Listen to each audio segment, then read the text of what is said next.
Jennifer, Kelly, and Kevin in the next block with game analysis. But it is Saturday night. Time for the headlines. Elliotte Friedman was on the desk about 5 minutes ago, so I know you're very excited, and you must have big news tonight. I don't like coming out this early. I know you don't.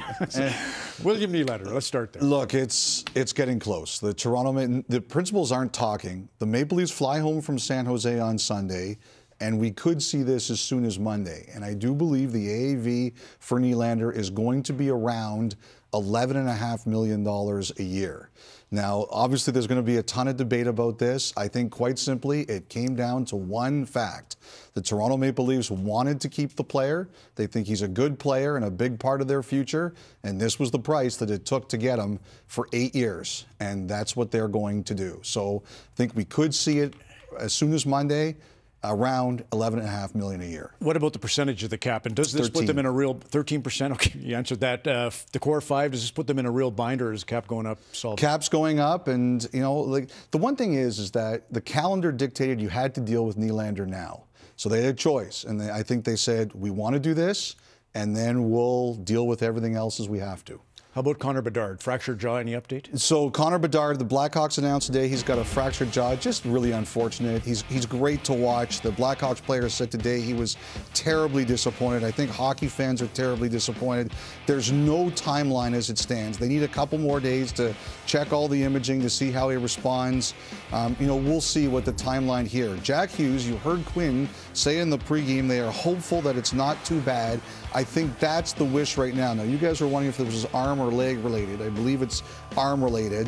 The sense is that the Devils are optimistic that this can avoid surgery, and that's the best case scenario. So we're going to see how this plays out over the next little bit, but there is, as Quinn said, optimism or hope that it's not as bad as it looked. So the Winnipeg Jets, Elliotte, are in first place in the NHL, 38 games, and it's never happened in either iteration of the Jets. Fantastic for them. Canucks are rolling. Obviously, the Oilers are on fire. The Leafs are rolling. But there's Craig Conroy and Steve Staios sitting there thinking, we got to be in this hunt. How do we get there? Or does Steve Staios? What about them? Well, I think there's no question right now, and just in talking to everybody today, that the most aggressive team at this time of year right now is the Ottawa Senators. They are out there, and they are letting it be known that they want to try some things. And now, number one, they have been asked, are you interested in dealing any of your young core players? And the answer I've heard is no. They're not at the point they're even considering that. They think it's way too soon. But what they are looking for, the word is pros, real professionals, players who know how to play properly, players who take good care of themselves. Like, they're just looking to add some more of that to their roster. That is what other teams are saying about Ottawa. Meanwhile, Calgary, you remember earlier in the year, Noah Hanifin was basically had a verbal extension done with the Calgary Flames, and then it went away, kind of changed his mind. Well, I think the two of them are talking again. I don't know where this is going to go, Ron, but I don't think it's out of the possibility. I thought earlier in the year there was no way they're going to pick this back up again. He wasn't going to stay. I don't think it's out of the question, but I just wouldn't want to put odds on it. They're into Chicago tomorrow, the Flames, trying to have a 3-1 road trip, which would be great for them. Finally, we referenced your reporting on the hitting and as he calls it, the Department of Justice, Kevin Biek's. What are they going to do? What's admissible in terms of evidence? State of the game in March. What do you think? Well, I think that some of the plays this week have really started a conversation about, boarding and is it a penalty or is not a penalty?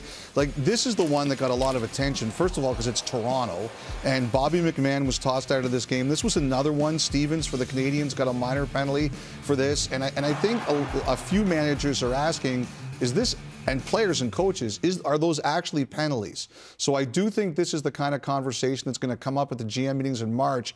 But I think one of the things too, Ron, that's going to be part of this is one of the reasons McMahon got the penalty was because the visor cut Mintyukov, right?